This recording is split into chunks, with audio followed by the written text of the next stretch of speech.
ไปบอกให้ยังเป็นการดีในจุดสุดนี้เพราะว่ามันอยู่ใจกลางแล้วก็จะขึ้นไปจนสุดถึงเพราะแหละจะแนมลงมาเอาภาพบรรยากาศอยู่ในโซนเบื้องลุ่มอาหารแล้วก็มานั่งกินอยู่ในจุดนี้สังเกตในแต่ละโต๊ะเพิ่งก็เฮ็ดสะอาดตามเป็นสบายดียินดีต้อนรับเข้าสู่ช่อง YouTube บีทีลาวทั่วไปวันนี้เจ้านำพาส่งไปรับชมบรรยากาศในการเปิดห้างใหญ่หรือว่าก๊อกหม้อประตูไซวันนี้ก็เป็นวันที่8เดือน8ปี2020ตอนนี้ข้าพเจ้าได้นำพาผู้ชมมารับชมบรรยากาศมื้อทำอิฐมื้อแรกแหกหมานเนี่ยตอนนี้ข้าพเจ้าอยู่ชั้นใต้ดินซึ่งเป็นบ่อนจอดรถจักรหรือว่ารถจักรอยู่ในชั้นใต้ดินอยู่ตึกมีกาหม้อประตูใส่นี่ตอนนี้ข้าพเจ้าจะย่างออกไปเบิ่งว่าบรรยากาศจะเป็นยังไงเมื่อนี้ก็ดีเวลา17:35 นาทีของวันที่8เดือน8ปี2016เกิดที่ว่าสนายคลายค่ำยำแรงจะนำพาผู้ชมไปรับชมนี่ออกมาจากชั้นใต้ดินแล้วข้าพเจ้าจะย่างไปทางเบื้องทางนี้นี่ก็จะเห็นบรรยากาศก็ถือว่าคึกคืนพอสมควรไปชมเบื้องในเบิ่งว่าจะเป็นยังไงก่อนจะไปติดตามรับชมก็ต้องขอฝากกดไลค์กดติดตามกดกระดิ่งแจ้งเตือนในช่อง YouTube วิธีลาวทั่วไปเพื่อจะได้รับวิดีโอใหม่ๆมาให้ผู้ชมได้รับชมตอนต่อไปนี่ตอนนี้ก็ถือว่ามาสังเกตเบิ่งอยู่ทางเบื้องนี้จะเป็นบ่อนจอดรถใหญ่เข้ามาง่ายๆเด้อผู้ชมเด้อเพราะว่ามีป้ายบอกแล้วก็มีลูกศรบอกนอกจากนั้นแล้วก็มีทางรปภผู้ที่อำนวยความสะดวกจะบอกทิศทางบ่อนจอดรถใหญ่บ่อนจอดรถจักรที่เห็นอยู่ในนี้นี่เห็นบอกไปนี่ก็จะเข้าไปชั้นใต้ดินนั่นเองง่ายสะดวกก็เป็นมื้อแรกแห่งมานเลยในส่วนเบื้องทางหน้านี่จะเป็นบล็อกเป็นจี้เป็นจี้3อันนี้ก็จะเป็นจุดที่ว่าบนจอดรถใหญ่ที่ลูกค้ามาห้างนี้เองนี่มีหลายทางเข้าเนี่ยข้าพเจ้าจะเข้าไปทางเบื้องนี้ก่อนนี่เห็นปะก็เข้าไปทางเบื้องนี้จะเป็นโซนเข้ามาปุ๊บก็จะมีป้ายสบายดีหรือว่าเวลคัมไปเข้าไปทางเบื้องไหนเบื้องจะเป็นโอ้ข้าพเจ้าจะเข้าไปทางเบื้องทางหน้าเข้าไปทางเบื้องข้างหน้าเข้ามาเพราะว่า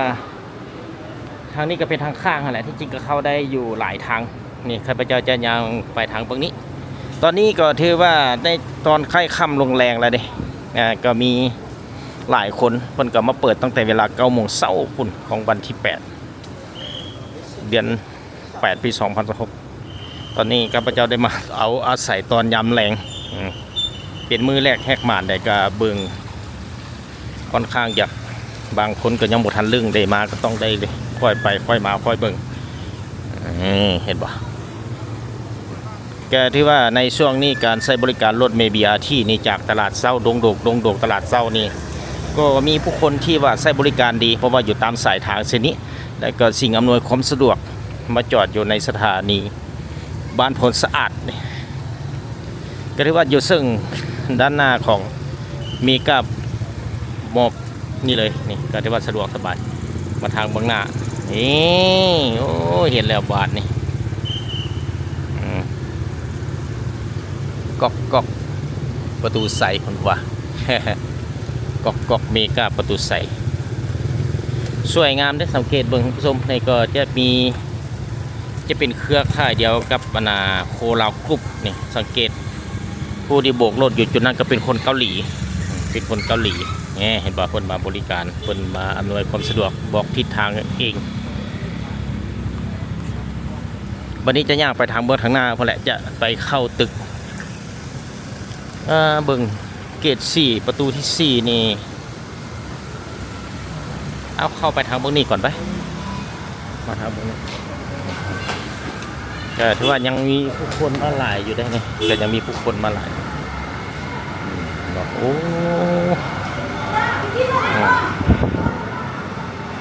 นี่เข้ามาก็จะเป็นห้างใหม่มือแรกแหกบ้านก็ถือว่าเข้ามารับชมในตึกนี้ก่อนเข้ามาปุ๊บก็จะเห็นเป็นจุดโอ้เพิ่นก็ได้มีการตกแต่งสวยงามพอสมควรมาสังเกตเบิ่งแล้วก็จะเป็นเอาไม้ไผ่มาเฮ็ดเป็นไม้ไผ่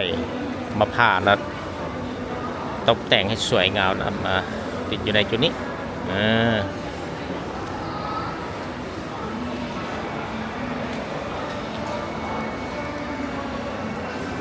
บาดนี้จะย่างออกไปทางนี้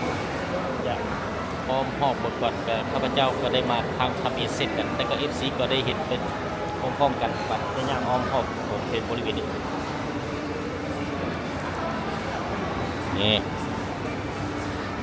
นี่ก็จะเป็นจุดนั่งกินกาแฟอื่นๆจะไปเกี่ยวรูเอ็นคอยย่างคอยสมเบิงให้มันทั่ว โอ้อยู่ในนี้ก็มีตู้ ATM นะผู้ชมนะก็ถือว่าสะดวกสบายซึ่งเป็นการก็เป็นตู้ ATM ของธนาคารอินโดไชน่านี่มีตู้ ATM อยู่ในนี้ก็แบบสไตล์ของเกาหลีอะไรเพราะว่า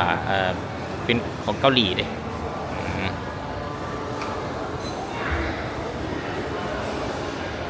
มาโซนบางนี้ก็จะเป็นเฟรชมีจะเรื่องปกติแหละเป็นมื้อแรกแห่งหมานในเปิดกับคนก็มาหลายอยู่แล้วแต่ติดตามตอนต่อไปว่าจะมี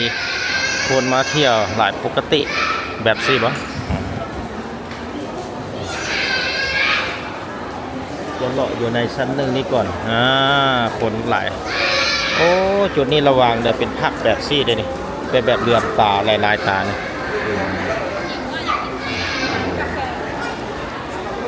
แกมีคนหลายอยู่ก็ที่ว่าบางช่องบางสื่อก็ได้เอาลงเป็นทีเข้มห้อยก็มีคนหลายปกติมืดมือตั้งแต่9 โมงเช้าจนมาฮอดปัจจุบันนี้เองนี่จะย่างไปทางเบื้องสิ่งสำคัญได้เวลาเฮามานี่ก็ต้องมาเบิ่งแผนที่นี่ก่อนมาเบิ่งแผนที่นี่จะเป็นแต่ละจุดแต่ละสั้นเพื่อก็จะได้บ่งบอกแผนที่ไปจุดใดจุดใดพอกว่าคล้ายๆคือแบบพักสั้นนั่นแหละนี่หลักๆแล้วมันสั้นที่1เนาะแผนที่สั้นที่1เขาก็จะเห็นจุดนี่ 1F เกิดว่าสั้นที่1จะเป็นโซนอาหารโซนอาหารฟู้ดห้องจัดงานและซุปเปอร์มาร์เก็ตจะเป็นสั้นที่1นอกจากนั้นเป็นบล็อก A นี่ที่ร้านอาหารRC จิก A1 ฮอต A7 H14 19นี่จะเป็นอาเซียนฟู้ดจะเป็น A15 นอกจากนั้นจะเป็นห้านตาเวนตกอยู่โอ้จะได้มาเป็นผู้ใดสบายดีโอ้มาหักกันมาดีกว่าเจอแล้วคนน้อยสบายดีลูกสบายดีสบายดีลูกสบายดีสบายดีลูกสบายดีเอาให้เห็นน้อยนึงเอาใส่โดนไหลมันคอมเมนต์บ่ได้เองไว้นะท่านนี้ขาก็เข้ามากันวันนี้จะพาผสมขึ้นไปสั้นเบื้องเถิงนี่ไปเบิ่งมาขี่คันไดเลื่อนก็คล้ายๆคือแบบปนาพักสั้นเป็นการเซตเตอร์อะไรผสมกันที่ว่าในบรรยากาศมือเปิดแรกแห่งหมัดก็จะเป็นแบบสิมาเบิ่งสั้น2จะไปเมื่อทุกสั้นก่อนวันนี้ก็ต้องเบิ่งพบกันสั้นที่2จะมีประเภทอะไรโอ้มาสั้นนี้ก็จะเป็นขายกระเป๋าขายกระเป๋าขายกระเป๋าขายช่วย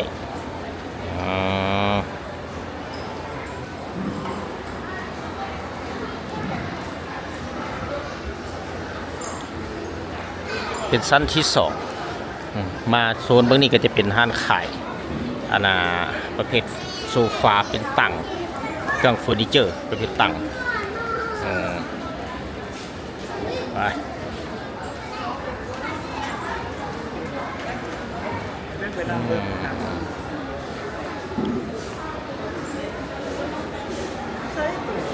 แกที่ว่าในขึ้นมาครับก็ต้องมาเบิ่งนี่ก็จะเป็นแผนที่ชั้นที่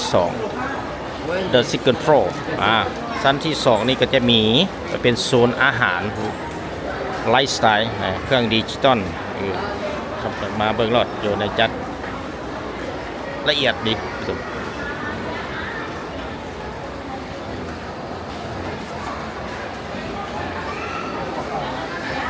บางคนก็หากมาบางคนก็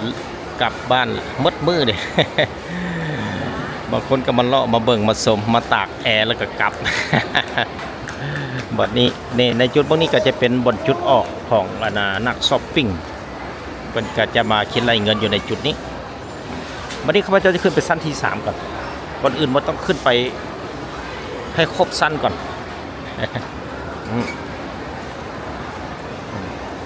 ขึ้นไปครบสั้นจากสั้นที่1ที่2ขึ้นมาสั้นที่3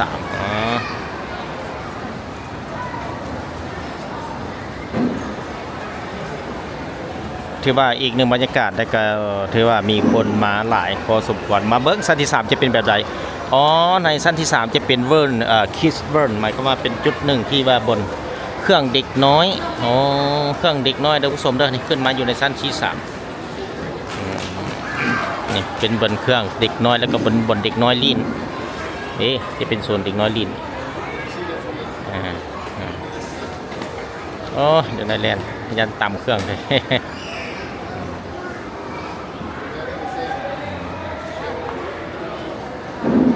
นี่ก็จะเป็นคิสเวิร์นอยู่สั้นที่3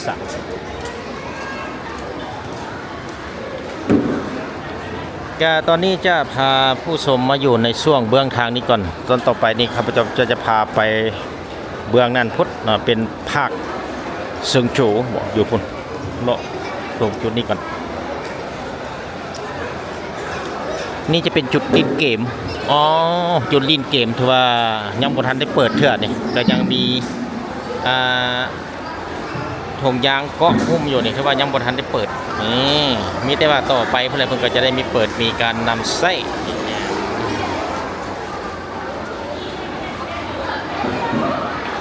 นี่เด็กหน่อยอันนี้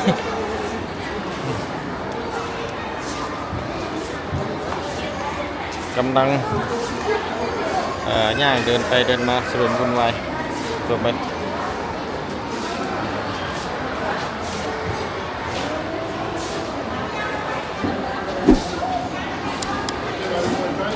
ไปสั้นที่4ก่อนบัดนี้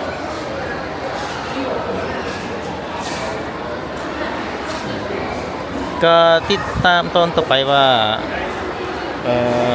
จะคึกคืนตลอดไปบอกให้ยังเป็นการดีในจุดศูนย์นี้เพราะว่ามันอยู่ใจกลางและกระบอกไกลจากเดินธาตุหลวงเกิดที่ว่าย่างมากก็ได้และกระบอกไกลจากตลาดเซาจุดนี้ก็จะเป็นจุด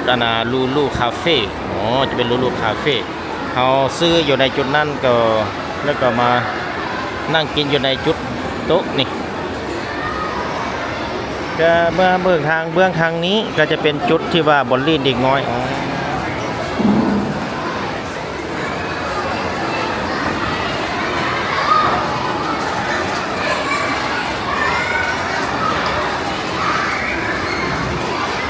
บริการกาแฟ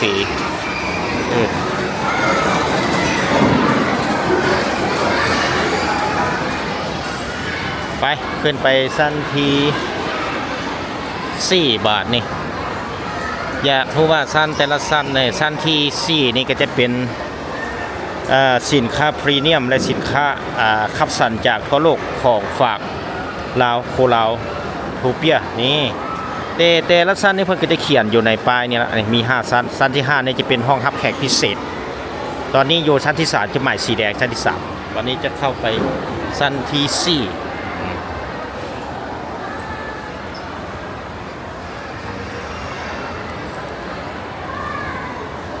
ออกจากสั้นที่3จะไปสั้นที่4แล้วจะไปสั้นที่5เป็นครบสั้นแล้วจากนั้นจะเดินไปบนจุดใหม่ไปสั้นที่4จะเป็นยังไง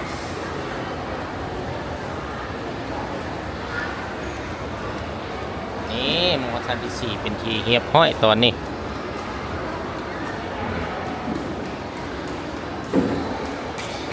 ตอนที่โอ้จะเป็นบนจุดหนึ่งคือว่าในบริเวณนี้เพิ่นก็ยังอยู่ในช่วงกำลังปรับปรุงเบิ่งไปชั้นที่5เป็นไปบ่เด้อโอ้ชั้นที่5ยังบ่ทันได้เปิดเด้อชั้นที่5ยังบ่ทันได้เปิดสมก็ที่ว่าเฮาจะไปทางเบื้องทางนี้บัดนี้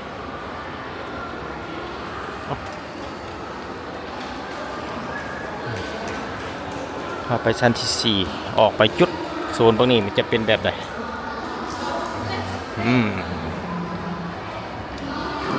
อ๋อมาเป็นจุดศูนย์โชว์รูมแต่ว่าเป็นวันรถวางแสดงรถ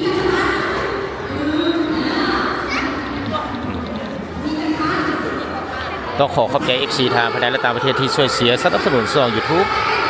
วิถีลาวทั่วไปเพื่อจะได้รับวิดีโอใหม่ๆมาให้ผู้ชมได้รับชมนั่นเอง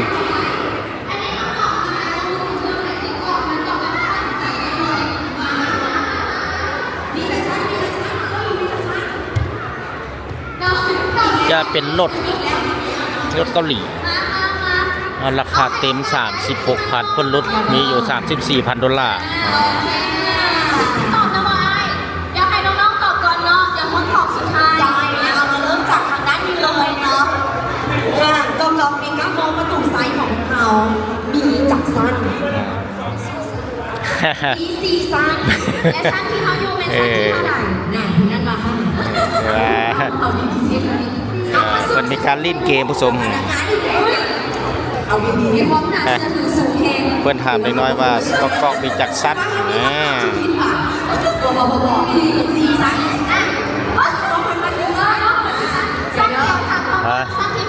บาทนี้จะเดินไปทางนี้โอ้เพื่อนก็ได้ตกแต่งแบบจำลองจะเป็นดอกไม้นี่ก็จะเป็นการุณาอย่าเข้าเพราะว่าเป็นดอกไม้ประดับจะเป็นดอกไม้ยางผสมก็ตกแต่งเป็นแบบส่วนธรรมชาติคือแบบอยู่เกาหลีเลยนี่ห้ามจับกรุณาอย่าเข้าสำหรับไปฮอดเกาหลีได้นี่ผสมไหมสวยงามมีการตกแต่งจะเป็นประเภทดอกไม้ยางทั้งนั้นใครก็ได้มาได้ชมก็ได้มาขึ้นมาเบิ่งมาชมอยู่ในจุดนี้เอง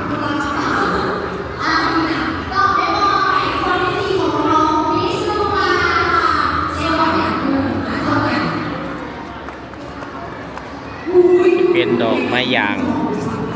นี่งาม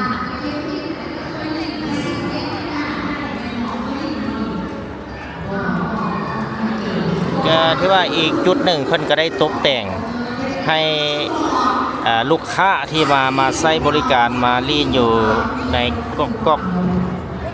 มีก้าหมอประตูไซนี่ได้ขึ้นมาซื้อ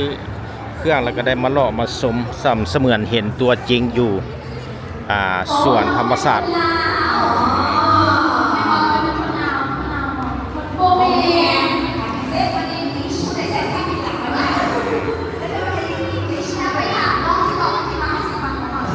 บาทนี้จะเดินทางไปทางเบื้องทางนี้ก่อน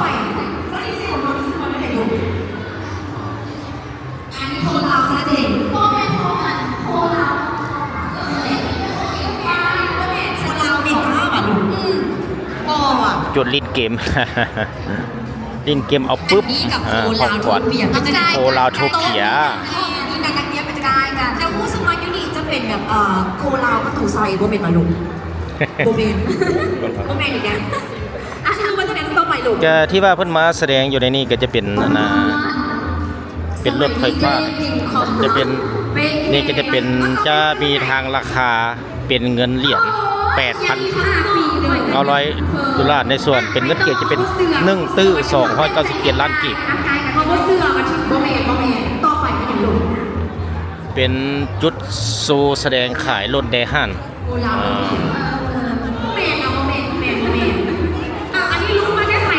นี่จะเดินทางขึ้นไปทางพวกนี้ก่อนตอนนี้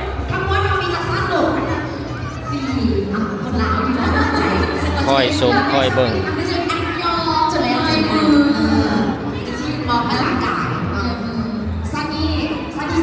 สวยงามอยากไปกันต่อโคลาวโรเบียเอาไม้ใหญ่ข้างหลังมันเชื่อเอามีเดียวไม้โซ่เอาคนที่ตอบระหว่างแย่เจ้าซื้อวันอะไรซื้อวันตะโลไปจะขึ้นไปจนสุดถึงเพราะแหละจะแนมลงมาเอาภาพบรรยากาศอยู่ในโซนเบื้องลุ่ม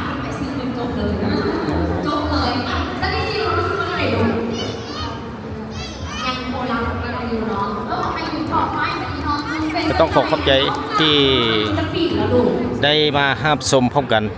นี่จะพาFCมาชมแบบซิเหมือนไปฮอดเกาหลีเลยผู้ชมไหมแต่ข้าพเจ้าก็ไม่เคยไปจะเทื่อแต่ว่าเคยเห็นอยู่ใน โทรทัศน์ต่างๆยังเนาะเสื้อของเขาเดี๋ยวขอคนสุดท้ายลองตอบแบบแอบว่า ป้ายขึ้นไป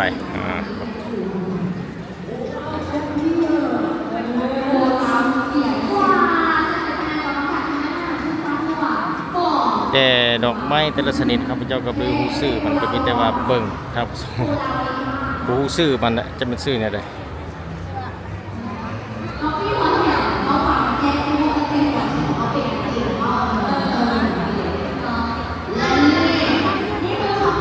ป้ายเดินทางต่อไปมันมาฮอดจุดเบื้องเทิงนี่ก็จะเป็นอีกจุดหนึ่งที่ว่าเพิ่นเดาพระมาไว้อยู่ในจุดนี้นี่ก็ถือว่าในการเปิดพิธีตอนเช้านี่ก็เพิ่นจะเปิดอยู่ในสั้นนี่แหละ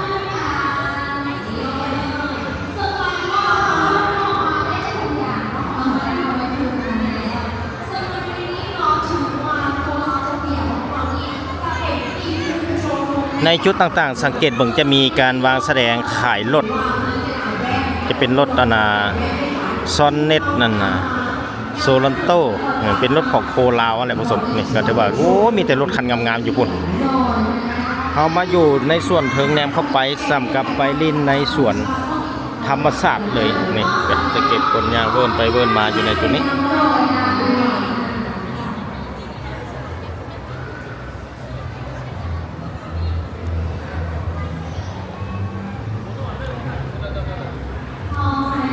มาเบิ่งทางบนนี้ก็จะเป็นจุดหนึ่งที่ว่าเป็นบ่อนมาเบิ่งโซนซันทีซี่นี่จะมีแต่แสดงรถผู้ชมไหมแสดงขายรถสมกับการรอคอยอีหลีให้หลังเปิดมาแล้วก็เป็นอีกหนึ่งสวยงามก็จะเห็นว่าจะมีรถแต่ละคันแต่ละจุดผลวางอยู่ในนั้นก็จะมีส่วนลดต่างๆหรือว่าโปรเปิดห้างป๊อกเมกาประตูใสจะมีส่วนลดครั้งยิ่งใหญ่นะก็ได้ว่าใครจะสนใจไป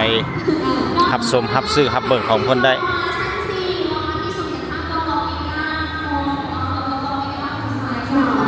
ถือว่าย่างมานี่ยังบ่ทันได้ครบเด้อผู้ชมเด้อยังอีกตึกหนึ่งทางเบื้องเจทางบ่อนไฟแดง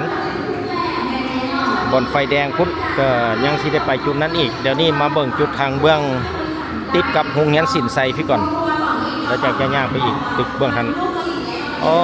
ถือว่าเป็นอีกจุดที่ว่าเป็นบ่อนวางแสดงขายรถ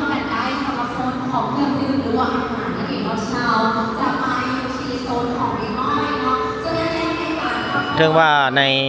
งานหรือว่าห้างของอยู่ศูนย์การค้าแห่งนี้เปิด9 โมงปิด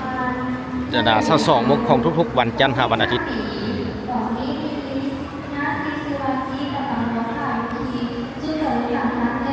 นี่วันนี้ไปจะลงไปเบื้องลุ่มมาฮอดจุดนี้จะลงไปลุ่มบ่นี่ลองเบิ่งให้มันทั่ว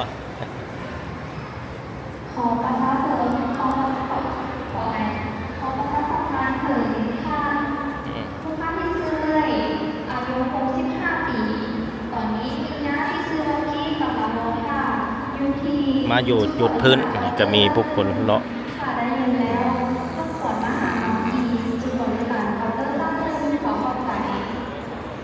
จะย่างออกไปทางเบื้อง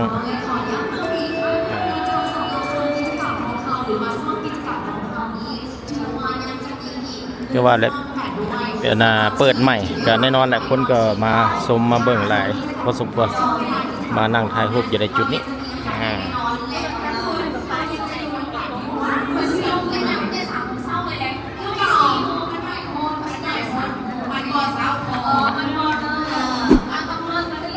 บัดนี้จะไปอีกเบิ่งจุดใหม่ก่อนเพราะว่าเลาะเบื้องนี้ละบัด มาฮอดจุดนี้ก็จะเป็นอุโมงค์แบบดอกไม้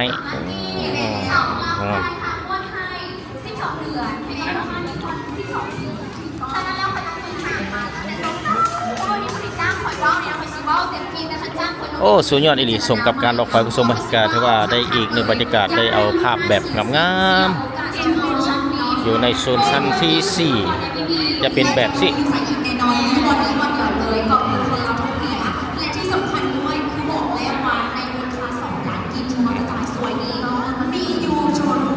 รอไปเบิ่งโซนเบื้องนั้นอีกตึมก่อนก่อนได้มาแล้ว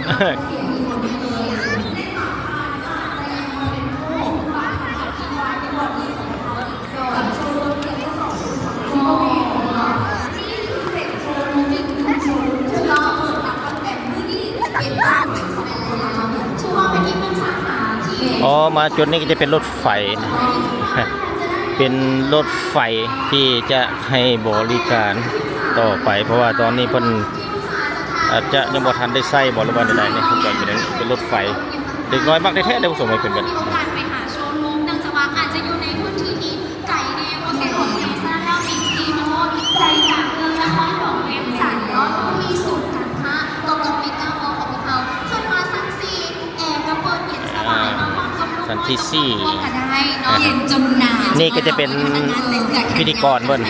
เนาะและสำหรับในอีกจักหน่อยเนาะเดี๋ยวรายงานต่อไปเขาจะมีทางเอิ้นว่าไม่ว่าจะเป็นผู้นางและพี่เองจะมานำเสนอรุ่นในแต่ละรุ่นในรอบต่อๆไปอีกด้วยสำหรับเศร้านี้เนาะถือได้ว่าเขาก็ได้นำเสนอรถหลายๆรุ่นกันเลยทีเดียว แต่จะเป็นเพิ่น 10 แจ้งโฆษณารถผสม เขายังจะมีกันต่ออีก10กว่าโมเดลกันด้วยก่อนขนาดยังมองโมจบแล้วก็มายอดจองเลยนะหนึ่งบอกเมนกับผ่านทางนั้นลงในกระจกรถนี้ประมาณ7ตื้อประมาณ7ตื้อกว่าคันเนาะตอนนี้รถสามของพวกเขาหมดสามกันแล้วที่นี่มีคนจะจองไปแล้วค่ะบอกเลยยอมแต่วันนี้ว่าเป็นจริงแล้วตัวนี้คนจองที่นี่มาแล้วมีลูกค้าหลายๆท่านที่อยากจะเป็นเจ้าของรถแต่ละรุ่นให้สินค้าผ่านใจได้เนาะถ้าใครพร้อมยางมาแล้วใครพร้อมตัดสินใจเลือกนะว่าโอเคเลือกก็ได้ถูกต้อง ไปเดินทางต่อไปบัดนี้จะลงกลับไปชั้น3 ยังมีฟังก์ชันแบบเส้นอาทิตย์โดดเด่น ว่าทางลงอยู่ทางเบื้องนี้บอกสมไปเบิ่งก็เห็นคันใดเลื่อนอยู่ทางบ่ทางหน้าเนี่ยนี่มีคันใด คันมีเงินนะคนอยากซื้อเอาวนซื้อไปขี่ผู้เดียวนี่แหละเอาไปโมเดลละคันอยากละคันอีกทีจัง ถือว่าย่างแบบไวๆดีนี่ถ้าว่าย่างค่อยย่างค่อยไปเนี่ยโอ้ยังบ่ทันมาฮอดชั้น4ป่านนี้ผู้ชมเลยเพราะว่าห้างๆก็จะได้มาอัปเดตในช่วงแต่ละระยะมาให้ชมก็ถือว่าในช่องสวรรค์ปัญหาก็ได้เป็นการเก็บภาพเป็นช่วงเป็นจุดที่ว่ามารับชมนี้นี่จะมีคันใดเลื่อนขึ้นลงอยู่ในจุดนี้เนี่ยเห็นปะเป็นโซนขายรถจะบอกราคาพร้อมไปเด้อผู้ชมเด้อใครสนใจก็ถือว่ามารับชมรับซื้อติดต่อน้ำเพิ่นในรถ KN รถครั้งใหญ่ๆในช่วงเพราะเพิ่นเนี่ยจะมีราคาพร้อมติดราคาพร้อมอยู่ในจุดนี้ ที่มีประสบการณ์หลายกว่า10 ปี3 ปีที่จะมาให้การบริการหลังการขายของเรา บัดนี้นี่ก็จะเป็นชั้นที่ กับพวกเราของเราเนาะทางจะถึงอยู่แล้วตลอดอายุการใช้งาน 4ก็จะมีจุดแต่ละจุดเพิ่นก็บ่งบอกในสินค้าพรีเมียมนี่ เกียร์โตเพื่อจะไปเสนอต่อไปรุ่นยังอีกหลายรุ่นกันเลยนะคะกว่า10รุ่นที่พวกเรายังไม่ได้นำเสนอฉะนั้นเดี๋ยว ไปบัดนี้จะลงไปชั้นที่3นะครับ นำเสนอรายละเอียดอยู่ที่นี่เลยโคลาโทเปียนั่นเอง โคลาโทเปีย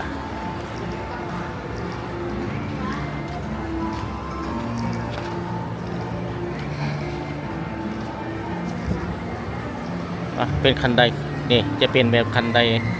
เลื่อนคันใดเลื่อนคันใดเลื่อนลงไปบัดนี้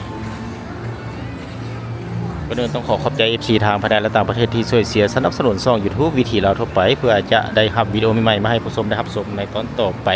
เนี่ยตอนนี้ก็ยังมีผู้คนที่ว่ามาขึ้นมาเที่ยวมาเบิ่งบางคนก็กลับละเพราะว่ามืดมื้อเพิ่นว่าห้างนี้เพิ่นเปิดตั้งแต่ 9 โมงเช้าจนปิดเวลา 2 โมงกลางคืนนั่นเองก็สังเกตเบิ่งมีผู้คนกำลังทยอยขึ้นมาอยู่ในตอนนี้สังเกตดูไหมเพราะว่าอีกหนึ่งบรรยากาศก็เป็นมื้อแรกแหกงานในการเปิดเมกาว่าก๊อกเมกาประตูใสที่นครหลวงเวียงจันทร์วันที่ 8 เดือน 8 ปี 2026เลยคนกำลังมาตอนนี้บางคนก็มาเมื่อสวยบางคนก็มาเมื่อคืนนี่คือข้าพเจ้าเองนี่มาตอนกลางคืนตอนกลางสวยข้าพเจ้าบ่ได้มาพาเวียนอันนี้ก็จะได้ลงไปชั้นลูกแล้วจากชั้นที่3ลงไปหาชั้นที่2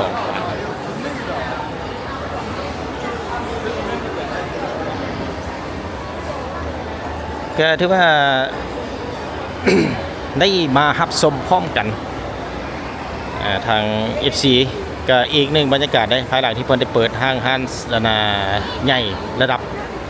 พรีเมียมวัฒนธรรมที่เกิดขึ้นอยู่ในแห่งนี้ก็เป็นอีกหนึ่งเป็นศูนย์การค้าและผลักดันให้เศรษฐกิจที่สินค้าเข้ามาขายอยู่ในนครหลวงเวียงจันทร์โดยเฉพาะมันอยู่ในสปปลาวเป็นอีกสิ่งหนึ่งที่ผู้จัดหลายคนในทั่วโลกโดยเฉพาะแม่น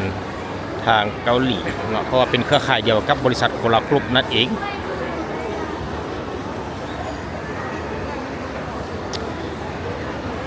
ตอนนี้ก็ได้ลงมาฮอดชั้นที่2นี่ฮอดชั้นที่2แล้วที่2ก็จะย่างไปทางเบื้องนี้ก่อนตลาดก็จะเป็นโซนโอ้เป็นโซนอาหารครับ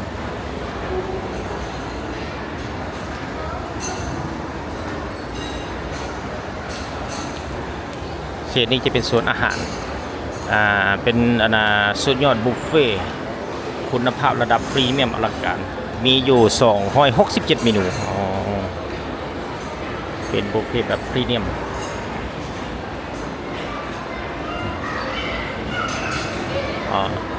ไปต่อ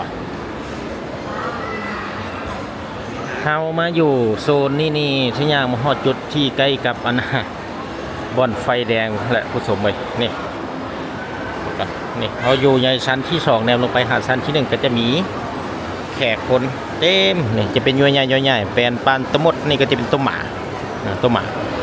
เป็นจุดเช็คอินที่ไผ่มาก็ต้องได้มารับสมเพื่อจะได้เป็นของต้นของฝากเป็นภาพบรรยากาศมาให้ผู้ที่บ่ได้เห็นและก็บ่ได้มาสัมผัสตัวจริง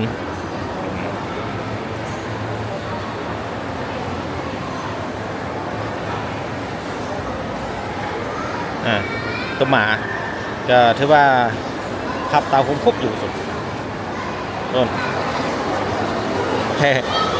สมจริงเลยผู้ชมเขาเรียกว่าเพิ่นได้เฮ็ดไว้วางแสดงโชว์ให้เห็นก็อีกหนึ่งจุดที่ว่าเด็กน้อยมักสมมักเบิ่งมักดินแท้ๆอันนี้ก็เรียกว่าเป็นซับนี่แหละ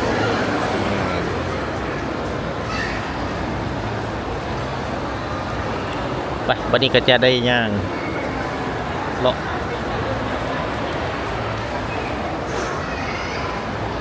ไม่ใช่ได้รับสมบูรณ์ที่ว่าอยู่ชั้นที่2แนวลงไปชั้นที่นึงสังเกตมีผู้คนตั้งแต่เช้าจนฮอดเดียวนี่ตอนนี้ก็เวลาเกือบ18:30 นาทีของวันที่8 เดือน 8 ปี 2016ได้มีแรกแข่งขันในการเปิดก๊อกเมกะมอเตอร์ไซค์อยู่อย่างนี้ไปจะพร้อมๆแล้วลงไปชั้น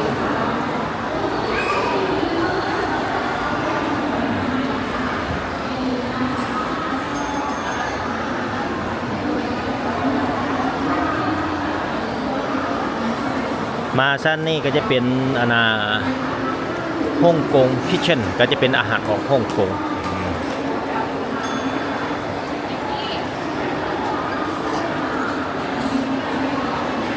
ที่ว่ามาชมมาเบิ่งได้ท่านผู้ชมเลยเปิดทุกมื้อวันจันทร์หาวันอาทิตย์ซึ่งเริ่มเวลา 9 โมงหาเช้า 2 โมง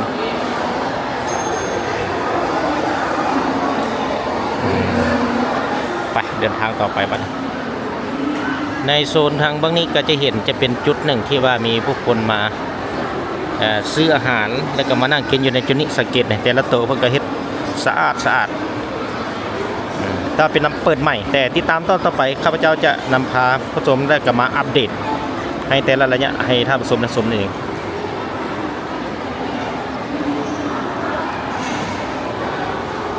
นอกจากนั้นแล้วเฮาบ่อยากขี่คันไดเลื่อนมันก็จะมีลิฟต์เป็นลิฟต์ที่มีแก้วก็จะขี่ลิฟต์ขึ้นขี่ลิฟต์ลงก็ได้ไปวันนี้จะย่างกลับคืนไปขี่คันไดเลื่อนบ่อยากขี่ลิฟต์ก็ต้องขี่คันไดเลื่อนก็ได้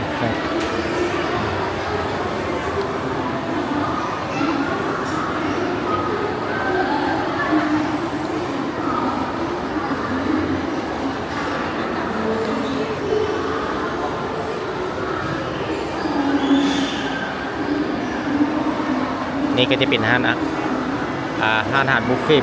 จะเป็นอาหารบุฟเฟ่เปิดใช้บริการอยู่ที่ชั้นที่2ถือว่าเป็นบุฟเฟ่แบบสไตล์เกาหลีนี่ก็จะมีเมนูต่างๆที่ท่านผู้ชมเห็นอยู่ในนี้สังเกตเมนูโอ้มีแต่แนวแซ่บๆไป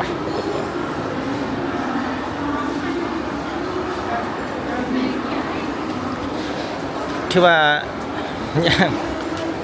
ย่างไวพอสมควร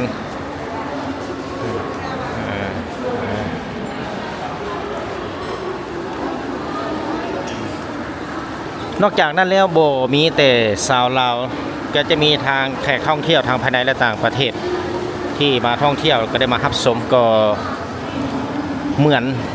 แบบอยู่ประเทศเกาหลีนี่เพิ่นตกแต่งสไตล์ของเพิ่นนี่ข้าพเจ้าบรรยายไปกับสัมกับตัวเองปานตัวเองไปเห็นเกาหลีเนาะ ก็สิคือกันนี่ตัวเพราะว่าออกแบบเกาหลีเด้อผู้ชมเอ้ยถึงแม้ว่าบ่ได้ไปแต่ว่าเบิ่งนี่ก็สิมันสไตล์แบบเกาหลีนั่นแหละ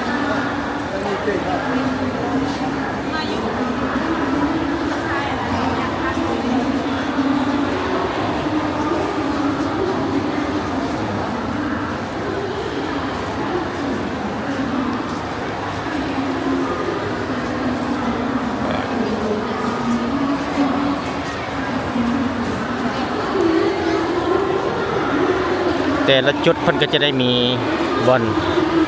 อนทีมขี้เหงื่อนี่ก็จะมีบอนจุดถังขี้เหงื่อก็ถือว่าได้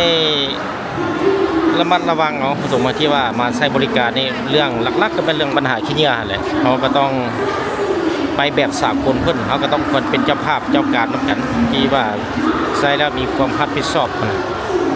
ถ้าว่าทีมสะสานี่เป็นตาอายเพิ่นได้ผสมไปเพราะว่าเป็นห้างสรรพสินค้าหนึ่งเป็นแบบพรีเมียมที่เป็นแห่งทำอิฐที่ว่ามาเบิ่งแล้วก็คึกคืนพอสมควร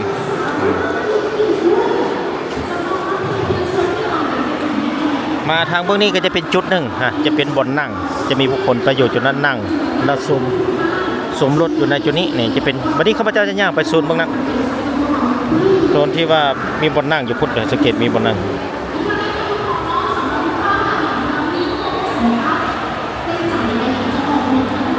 มีแต่รถงามๆผสมไหม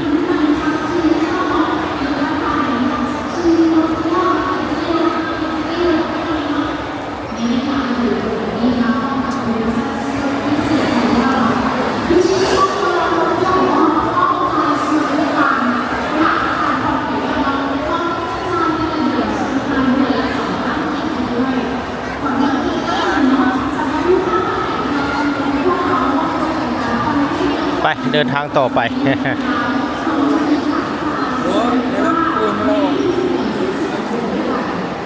ข้าพเจ้าก็บ่ได้ซื้ออย่างหนอผู้ชมไว้ก็มีแต่มาเลาะมาเบิ่งนี่แหละบ้านนอกเข้าเมืองเนี่ยก็เลยว่า มารับชมเบิ่ง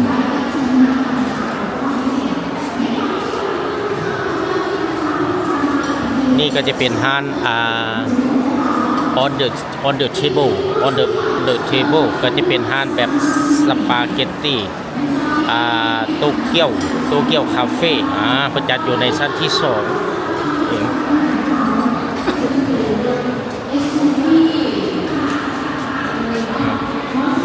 จุดนี้ก็จะเป็นจุดนั่งนี่นั่งสมรถแต่ว่าเป็นบ่อนโซรูมกันมา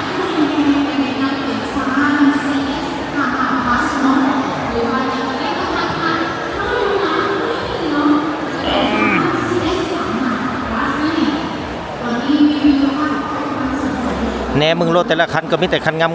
มๆ ก็ได้แต่แนมเลยสมมติก็ที่ว่ามันเป็นรถไฟฟ้านี่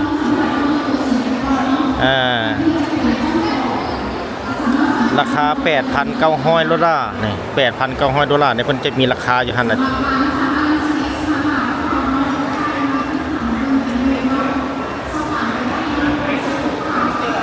ตอนนี้ข้าพเจ้าก็ได้มานั่งอยู่จุดเบื้องทางหน้าเพิ่นแสดงรถจังหวัดสู่ทีนี่แหละอยู่ชั้นที่1เด้อผู้ชมเข้ามากับมาเห็นอยู่ในนี่เลยที่ว่าพูดว่าอยู่ในคนเต็ม บรรยากาศว่าคึกคืนพอสมควร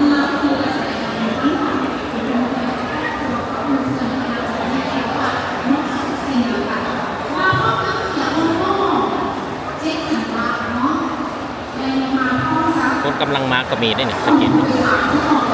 กำลังมาหลายมืดมื้อนะตั้งแต่9 โมงเช้าจนฮอด22 โมงทุกมื้อวันจันทร์หาวันอาทิตย์มื้อนี้ก็คิดว่าจะเป็นมื้อพิเศษเพ ราะว่าเป็นมือเปิดแรกแหกหมานคนก็ค่อนข้างหลายแน่แต่ว่าต่อไปก็ติดตามนำกันว่าจะหลายบ่หรือบ่จะหลายคือแบบสิบ่ไปลงไปเบิ่งรถลุมกัน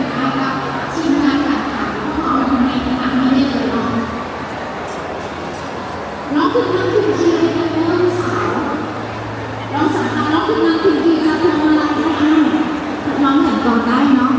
ขอเสนอชุดพิเศษราคาเบาๆทุกทางแต่ว่าได้ออปชั่นสวยงามออปชั่นแบบอัดเจ็ดขนาดนี้เลย โอ้ยังบ่ได้ทั่วได้ผสมคือว่าไปเป็นบางจุดบางช่วงบางบ่อนอยู่ในนี้ยังบ่ได้ทั่วถ้าว่าไปเป็นจุดแท้ๆนี่ต้องใช้เวลาโดนเติบเอาแต่แบบนี้แหละมาให้ผสมได้ครับสม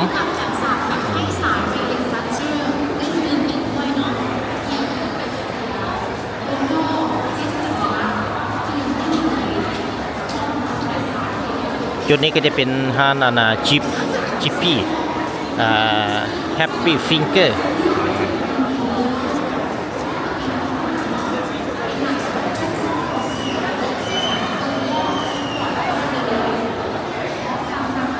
หรือว่าระบบของเพิ่นนี่แบบถือว่าสุดยอดเลยการตกแต่งนี่ก็ถือว่าเขาสามารถเลือกเบิ่งเมนูอยู่ในส่วนเทิงแล้วก็สั่งโหลด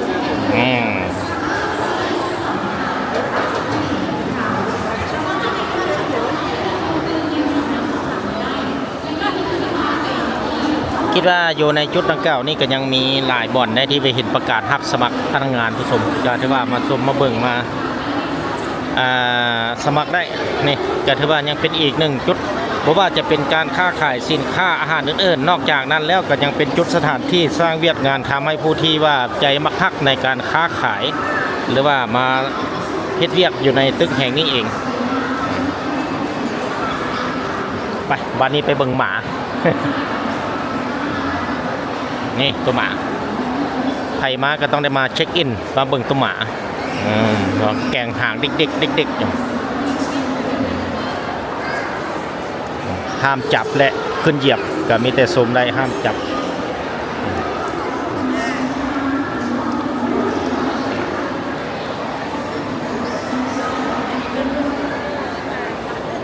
สุดยอด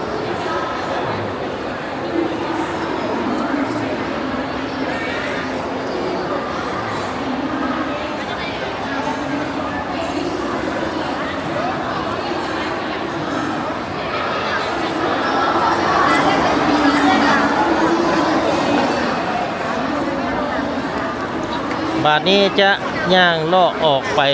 ทางเบื้องอันนี้ก็จุดพิเศษของก๊อกเมกาปะเถอะโอ้มีโซนอาหารต่างๆเนี่ยจะมีจุดต่างๆพันหมอบอยู่ไหนนี่ก็จะเป็นพวกธนาคารหุ้นส่วนต่างๆอยู่ในนี้นี่โซนอาหารมาอาจมีทั้งธนาคารหอศูนย์จัดการต่างๆอยู่ในนี้ก็ที่ว่าก่อนจะไปจุดอื่นนี่เขาก็สามารถมาเบิ่งนี่ได้ชั้นที่2นี่จะปีรายชั้นที่1นี่จะมีอย่างนี่เพิ่นก็จะบอกละเอียดนี่ชั้นที่1เป็นโซนอาหารฟู้ดเวิลด์หน่อจัดงานห้องจัดงานซุปเปอร์มาร์เก็ตส่วนชั้นที่2นี่ก็จะเป็นโซนอาหารไลฟ์สไตล์เครื่องดิจิตอลธนาคารห่อศูนย์จัดงานและชั้นที่3ก็จะเป็นแฟชั่นสุขภาพความงามมิสเตอร์โซนบันเทิงมาส่วนในชั้นที่4ก็จะเป็นห้างสินค้าพรีเมียมและสินค้าคัดสรรจากทั่วโลกก็ถือว่าละเอียดและเพิ่นจะอธิบายเกี่ยวจัดอยู่ในนี้ก็ถือว่าก่อนจะไปชั้นใดชั้นหนึ่งก็ต้องมาเอาเบิกในข้อมูลอยู่นี้ก็ถือว่าเป็นอีกหนึ่งจุดที่สะดวกสบายเวลาเราจะลดไปชั้นเอง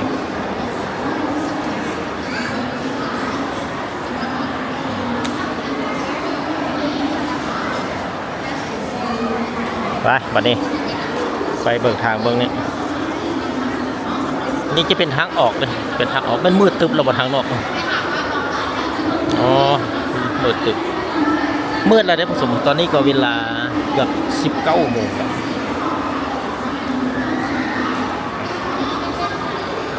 18:49 นาทีแล้วออกไปทางวันนี้จะเป็นถนนไกลสอนพระวิหารออกไปทางเมืองนอก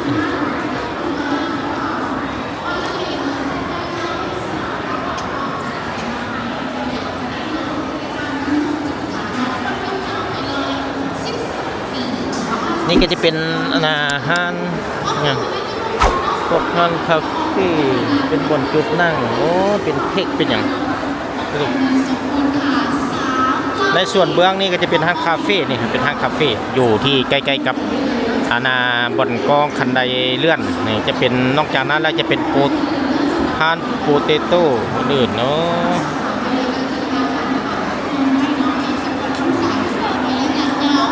นี่มีสาวต่างชาติคนก็มาเบิ่งกันคนก็มาช้อปปิ้งมาเบิ่งอยู่ในสถานที่แห่งนี้เสร็จกันเพราะว่ามาท่องเที่ยวจุดใดหนึ่งที่มีการเปิดใหม่สร้างใหม่นี่ก็สร้างความสนใจเช่นกันเลยว่าประเทศเพิ่นก็เจริญว่าซะเจริญกว่านี้เขาเจ้าก็เคยก็จะมาสัมผัสแบบบรรยากาศแบบสิในทุกๆเดือน12เดือนด้วยกันและนี่ก็ถือว่าเป็นสิทธิพิเศษอยู่ที่โคราชโคเปียมานี่ก็จะเป็นฮานโปเตโต้เหมือนประเภทอะไรโอ้โปเตโต้เวอร์เบชก็จะเป็นรสชาติที่ท่านเลือกได้นี่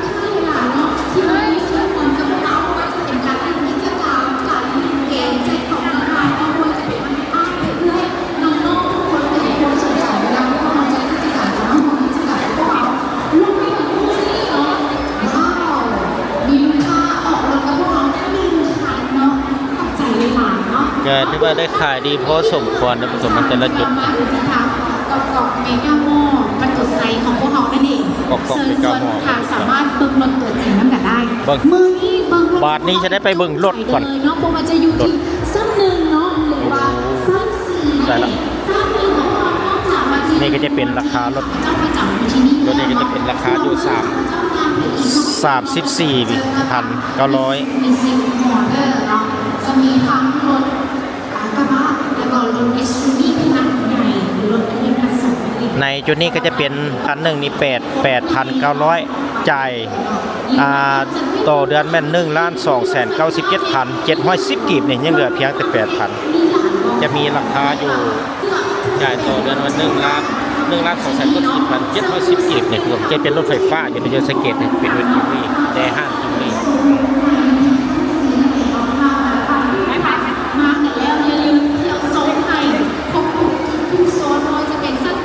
ก็ถือว่ารถแต่ละรุ่นแต่ละราคาเนี่ยก็มีการมีส่วนลดครั้งแรกในการนี้ก็จะมีอยู่$28,500นี่จุดที่จะเป็นรถซิลโต้จะมีอยู่นี่ก็จะเป็นราคาอยู่4,155,000 กีบ880ก็อยู่มีแต่คันงามๆมาสมมาล่อเบิ่งนะเป็นรถไฟฟ้านะมีแต่คันงามๆอยู่นะอยู่นี่